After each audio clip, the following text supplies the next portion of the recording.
Hello दोस्तों, तो कैसे हो आप लोग। दोस्तों, आज की वीडियो में हम बात करेंगे किड वर्सेस कैट शो से जुड़े कुछ इंटरेस्टिंग फैक्ट्स की, जिसमें मैं आपको बताऊंगा कि इस शो के क्रिएटर्स को कैट के कैरेक्टर की इंस्पिरेशन कहां से मिली, इस शो के मिस्टर कैट को कौन सी खतरनाक बीमारी है, कूप के अलावा किन किन लोगों को पता है कि मिस्टर कैट एक एलियन है, किड वर्सेस कैट शो को बंद करने के पीछे शो के क्रिएटर्स ने क्या रीज़न बताया है। इस शो से रिलेटेड कुछ फैन थ्योरीज के बारे में भी हम बात करेंगे, जैसे कि मिस्टर कैट को कभी क्यों नहीं मारा जा सकता और क्या कूप सच में गंजा है। इन सब के अलावा भी किड वर्सेस कैट शो से जुड़े कई इंटरेस्टिंग फैक्ट्स आपको इस वीडियो में देखने को मिलेंगे। लेकिन उससे पहले अगर आप हमारे चैनल के ऊपर आज पहली बार आए हो तो चैनल को सब्सक्राइब करके बेल आइकन को प्रेस कर लें, ताकि आपको आने वाली वीडियो की नोटिफिकेशन मिलती रहे। तो फिर चलिए आज के इस इंटरेस्टिंग वीडियो को अब शुरू करते हैं।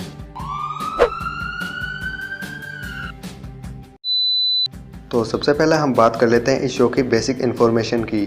तो किड वर्सेस कैट ये शो एक कनेडियन एनिमेटेड कार्टून शो है जो कि रिलीज हुआ था 25 अक्टूबर 2008 में। इस शो को बनाया है रॉब बाउटलियर ने। ये शो 4 जून 2011 तक चला और तब तक इस शो के 52 एपिसोड आए, और 52 एपिसोड आने के बाद ही ये शो बंद क्यों हो गया, इसके बारे में मैं आपको वीडियो में आगे बताऊंगा। अब बात करते हैं इस शो की समरी की, ताकि जिन लोगों ने ये शो नहीं देखा है उनको भी ये वीडियो देखने में मजा आए। और अगर आपने ये शो पहले से देख रखा है तो कोई बात नहीं, आप स्क्रीन पे दिए हुए टाइम तक इस वीडियो को स्किप कर सकते हो। तो इस शो का मेन एंटागोनिस्ट है मिस्टर कैट। ये मिस्टर कैट एक एलियन है जो कि नेबुला प्लैनेट के ऊपर रहता है। नेबुला प्लैनेट के ऊपर मिस्टर कैट का नाम है एजेंट 27B, और इसे नेबुला प्लैनेट से अर्थ पे भेजा जाता है अर्थ को टेक ओवर करने के लिए। अर्थ पे आने के बाद में मिस्टर कैट को एक मिली नाम की लड़की एडॉप्ट कर लेती है, क्योंकि मिस्टर कैट मिली को बहुत ज्यादा क्यूट लगा। एडॉप्ट करने के बाद में मिस्टर कैट को मिली फिश फ्राइज खिलाती है जो कि एक कैट फूड है, और जब मिस्टर कैट को ये फिश फ्राइज पसंद आता है तो वो अपने प्लेनेट नेबुला के ऊपर भी फिश फ्राइज भेजता है। और जब नेबुला प्लेनेट के ऊपर ये फिश फ्राइज भेजता है तो वहां से उसको एक नया मिशन और मिलता है, और इस नए मिशन के अंदर इसको टास्क मिलता है कि ये आगे भी फ्यूचर के अंदर नेबुला प्लेनेट के ऊपर ऐसे ही फिश फ्राइज भेजता रहे। इस कैट का जो पहला मिशन होता है अर्थ को टेक ओवर करने का, वो तो पूरी सीरीज के अंदर ही अनअचीव रहता है, लेकिन ये फिश फ्राइज को कई बार नेबुला के ऊपर भेजता है। मिस्टर कैट कभी भी इस सीरीज के अंदर अर्थ को टेक ओवर नहीं कर पाता, और इसका रीजन है कूप। किड वर्सेस कैट शो के अंदर ये मेन प्रोटैगनिस्ट है। आगे इस शो की स्टोरी मिस्टर कैट और कूप के इर्द गिर्द घूमती रहती है। अगर आपने अभी तक किड वर्सेस कैट को नहीं देखा है और आप इसे देखना चाहते हो तो आप इसके ऑफिशियल यूट्यूब चैनल पे इसको देख सकते हो। अब बात करते हैं इस शो से रिलेटेड फैक्ट्स की। तो जैसा कि मैंने आपको पहले बताया था कि मिस्टर कैट का नाम है एजेंट 27B।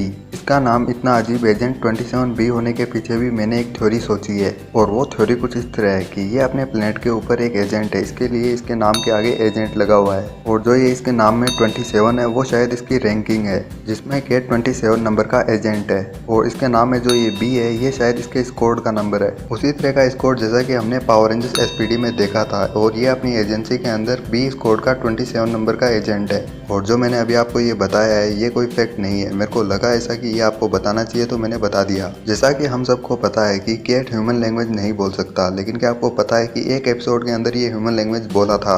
उस एपिसोड का नाम था it's all in your head. हालांकि कैट ऐसे सीधा सीधा नहीं बोला था जैसे कि हम लोग बोलते हैं। उस एपिसोड के अंदर हुआ कुछ यूं था कि कैट के घर के अंदर एरिया 102 का एक एजेंट आता है, और उस एजेंट को कैट अपने गैजेट के जरिए कंट्रोल कर लेता है। उसके बाद में कैट ने उस एजेंट के मुंह से वो सब बातें बोली जो कि अगर कैट बोल पाता तो वो रियल में बोलता।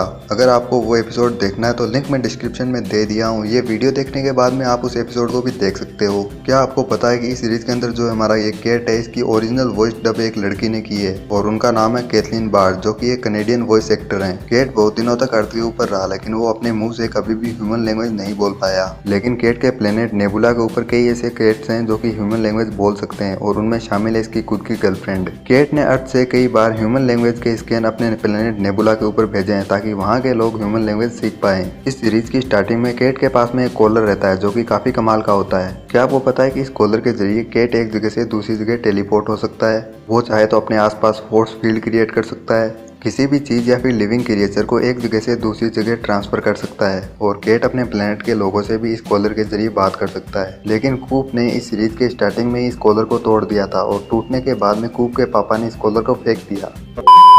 अब बात करते हैं मिस्टर कैट के ब्रीड की। तो मिस्टर कैट एक स्पिंक प्रजाति का कैट है। इस ब्रीड की कैट की बॉडी के ऊपर बाल नहीं होते, लेकिन क्रिएटर्स को इस शो के अंदर मिस्टर कैट को एक एलियन दिखाना था, और इसीलिए मिस्टर कैट की आंखें और उसके नाखूनों को थोड़ा बड़ा करके दिखाया गया है शो में। ताकि शो के अंदर मिस्टर केट एक प्रॉपर एलियन लगे। इस शो का एक एपिसोड आया था जिसके अंदर मिस्टर केट को चेकअप के लिए एक डॉक्टर के पास ले जाया जाता है। उस एपिसोड के अंदर मिस्टर केट का एक्सरे लेता है डॉक्टर, जिससे हमें पता चलता है कि मिस्टर केट एक साइबोर्ग है। साइबोर्ग का मतलब कि मिस्टर केट की बॉडी के अंदर ऑर्गेनिक पार्ट्स के साथ में मैकेनिकल पार्ट्स भी हैं। और उसी एपिसोड के अंदर हमें पता चलता है कि मिस्टर केट के पास में कुछ इंपॉर्टेंट ऑर्गेनिक पार्ट्स हैं ही नहीं, जैसे कि मिस्टर केट का हार्ट। मिस्टर केट के पास में हार्ट नहीं है और इसीलिए मिस्टर केट की कोई हार्ट बीट नहीं है। इसका एक मतलब और हो सकता है कि मिस्टर केट के प्लेनेट ने साइंस में इतनी तरक्की कर ली है कि वो अपने ऑर्गेनिक पार्ट्स को हटा के उसकी जगह मैकेनिकल पार्ट लगा सके। और ऐसा हो सकता है कि मिस्टर केट के प्लेनेट के ऊपर जिन लोगों का ऑर्गेनिक पार्ट खराब हो जाता है उनकी बॉडी से, वो अब उसकी बॉडी के अंदर ऑर्गेनिक पार्ट की जगह मैकेनिकल पार्ट लगा देते हैं। और हो सकता है कि मिस्टर केट की बॉडी के अंदर भी कुछ ऑर्गेनिक पार्ट्स खराब हो गए थे, इसीलिए वहाँ के डॉक्टर्स ने मिस्टर केट की बॉडी के अंदर ऑर्गेनिक पार्ट को हटा के मैकेनिकल पार्ट लगा दिए होंगे। और इसीलिए शायद इस शो के अंदर मिस्टर केट के ऐसे ही पार्ट्स बदल दिया जाए तो मिस्टर केट कभी नहीं मरेगा। लेकिन ये सिर्फ एक थ्योरी है। लेकिन बॉडी के ऑर्गेनिक पार्ट्स की जगह मैकेनिकल पार्ट्स को भी लगा देने से मिस्टर केट के मरने का खतरा बढ़ जाता है, क्योंकि ज़्यादा देर तक मैकेनिकल पार्ट और ऑर्गेनिक पार्ट एक दूसरे के टच में रहे तो रिएक्शन हो सकता है और उससे केट की जान जा सकती है। लेकिन इससे बचने का एक तरीका है कि मिस्टर केट अपनी बॉडी को पानी से साफ करता रहे। वैसे तो मिस्टर केट एक केट है, लेकिन ये कई ह्यूमन एक्टिविटीज़ कर सकता है, जैसे कि इंसानों की तरह चलना, डोर ओपन करना, यहाँ तक कि डांस करना। मिस्टर केट की आइज़ में मैकेनिकल आइज़ है, जिनकी वजह से मिस्टर केट कलर्स के बीच में डिफ्रेंशिएट नहीं कर पाता। और हम इंसानों में भी ऐसी एक बीमारी होती है जिसकी वजह से हम कलर्स के बीच में डिफ्रेंशिएट नहीं कर पाते। इस बीमारी को कलर विजन बोला जाता है। अब बात करते हैं कि मिस्टर केट अगर एक एलियन है तो ह्यूमन लैंग्वेज को कैसे समझ पाता है। तो इसका रीज़न हो सकता है कि मिस्टर केट से पहले भी मिस्टर केट के प्लेनेट के कुछ एजेंट पृथ्वी के ऊपर आए होंगे और वो अर्थ पे आने के बाद में अपने प्लेनेट के ऊपर अर्थ से हमारी लैंग्वेज के स्कैन अपने प्लेनेट पे लेके गए होंगे। और बाद में जब मिस्टर केट पृथ्वी के ऊपर आया तो वहाँ से पहले से ही वो ह्यूमन लैंग्वेज सीख के आया था। लेकिन ये भी सिर्फ एक थ्योरी है। और इन थ्योरी में एक थ्योरी ऐसी भी है कि जिसके अंदर मिस्टर केट पृथ्वी को भी टेक ओवर कर लेता है। इस शो के अंदर मिस्टर केट को काफ़ी बुरा दिखाया गया है, लेकिन मिस्टर केट उतना बुरा है नहीं। मिस्टर केट को ये सभी काम करने पड़ते हैं क्योंकि मिस्टर केट को केट कमांडर से ये काम करने के ऑर्डर मिले होते हैं। इस शो को बनाने वाले रॉब बाउटलियर ने भी इस शो के बारे में बहुत कुछ बोला है, लाइक ये शो बंद क्यों हुआ, उनको इस केट के कैरेक्टर की इंस्पिरेशन कहाँ से मिली। तो अब मैं आपको बताता हूँ कि उन्होंने क्या क्या बोला। तो जब उनसे पूछा गया कि आपका इस शो के अंदर फेवरेट कैरेक्टर कौन सा है, तो उन्होंने बताया कि कूब उनका फेवरेट कैरेक्टर है। और जब उनसे पूछा गया कि आपको इस शो के लिए केट की इंस्पिरेशन कहाँ से मिली, तो उन्होंने बताया कि उनके घर के अंदर 2 बिल्लियाँ हैं और उनके घर पे जो ये 2 बिल्लियाँ हैं उनमें से एक बिल्ली है इसी ब्रीड की जिस ब्रीड की ये केट है। और उसी केट से इस शो के लिए उन्हें इस केट की इंस्पिरेशन मिली। जब इस शो की 10th एनिवर्सरी आई तो उन्होंने अपने ट्विटर अकाउंट पे एक ट्वीट किया और उन्होंने कहा mister Kate and Coop now become friends. और उन्होंने अपनी एक FB की पोस्ट के ऊपर ये भी बताया कि उन्होंने इस शो को बंद क्यों किया था। उन्होंने कहा कि इस शो को बनाने के लिए उनके पास में एम्प्लॉयर्स की कमी आ गई थी और इसीलिए उन्होंने इस शो को बंद कर दिया। इस शो के आने के बाद में केट को लोग बहुत ज़्यादा अपने घर के अंदर पेट के रूप में रखने लगे। और इस चीज़ के बारे में भी रॉब बाउटलियर ने कहा है कि भले ही आप केट को पेट बना के अपने घर के अंदर रखो, लेकिन इस केट को खाने की चीज़ें और बर्तनों से दूर रखा करो, क्योंकि केट की लार के अंदर एसिड प्रॉपर्टीज हो सकती हैं।